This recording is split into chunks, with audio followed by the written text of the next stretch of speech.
Hello guys, welcome to my channel chemo point. और आज हम बात करने वाले हैं activation energy of a reaction के बारे में। जैसा कि आप सब जानते हैं कि ये फिज़िकल केमिस्ट्री की केमिकल काइनेटिक्स का एक टॉपिक है।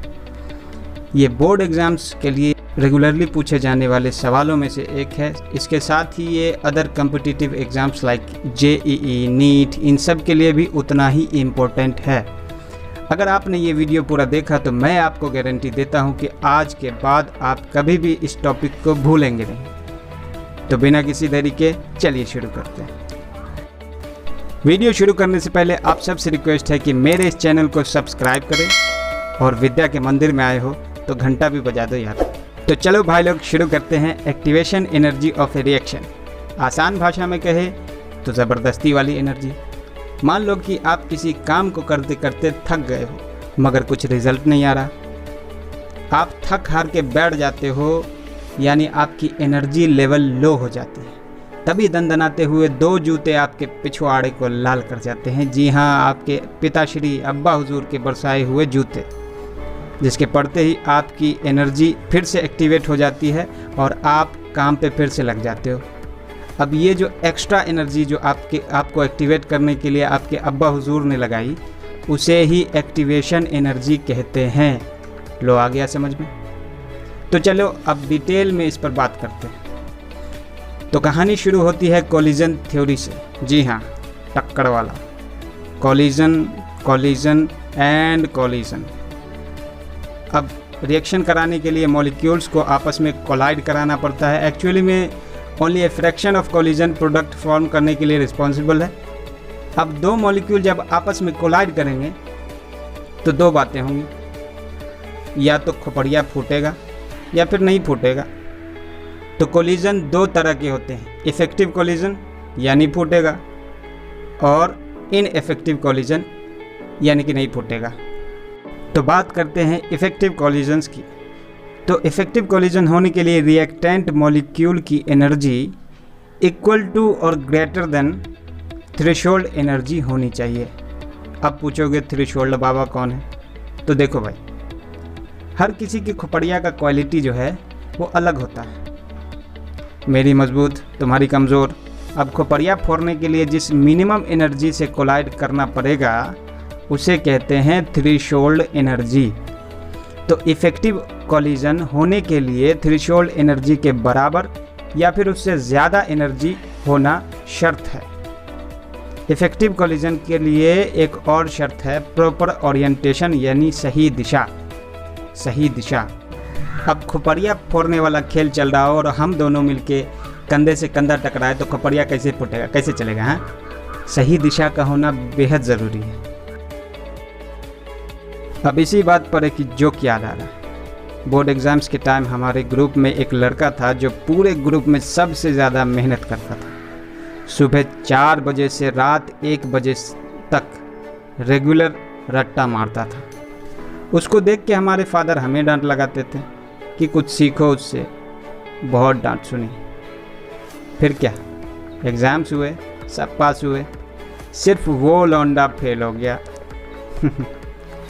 लोग तो पूछेंगे ही, लोगों का तो काम है पूछना। पूछने पे पता चला कि वर्ड मीनिंग रट्टा मारता था। बताओ।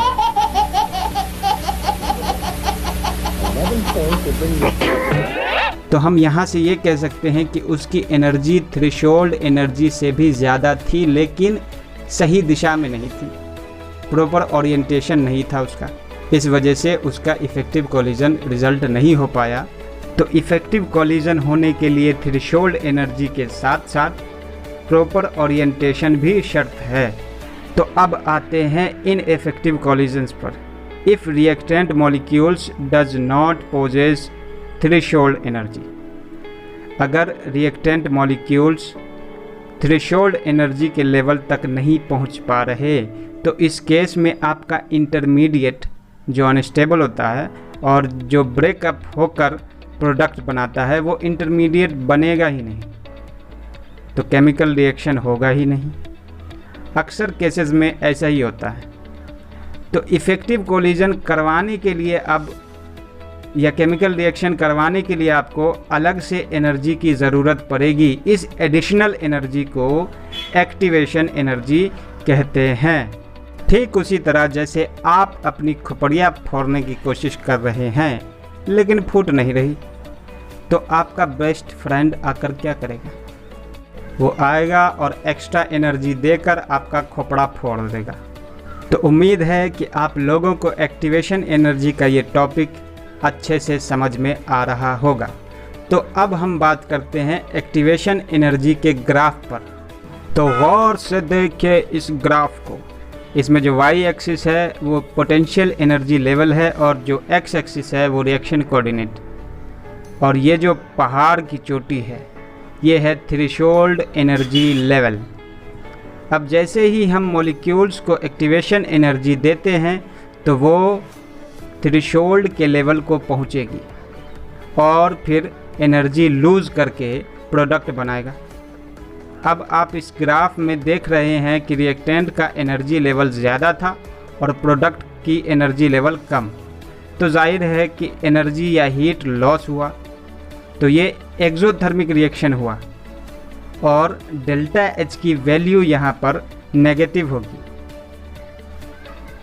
और ये अगला ग्राफ, इसमें प्रोडक्ट का लेवल रिएक्टेंट के लेवल से ज़्यादा है, इसका मतलब एनर्जी या हीट गेन हुआ, तो ये एंडोथर्मिक रिएक्शन हुआ और एंडोथर्मिक रिएक्शन का ग्राफ है और इसमें डेल्टा एच की वैल्यू पॉजिटिव होगी। हर रिएक्शन की अलग अलग एक्टिवेशन एनर्जी वैल्यू होती है और जिसको ज़्यादा एक्टिवेशन एनर्जी देनी पड़ती है वो रिएक्शन स्लो होता है एट ए गिवन टेम्परेचर, जबकि कम एक्टिवेशन एनर्जी वाला रिएक्शन फास्ट होता है। उसी तरह जिस तरह पढ़ाई में स्लो बच्चों को छड़ी की एनर्जी ज़्यादा देनी पड़ती है। एक्टिवेशन एनर्जी का फॉर्मूला आर्हेनियस इक्वेशन से निकलता है, तो जब हम वो टॉपिक पढ़ेंगे तो फॉर्मूला भी डिराइव कर लेंगे। तो जाते जाते मेरे इस वीडियो को लाइक करना मत भूलिए और अच्छा लगा हो तो शेयर भी कर दीजिए। मिलते हैं आपसे अगले वीडियो में, तब तक के लिए बी सेफ।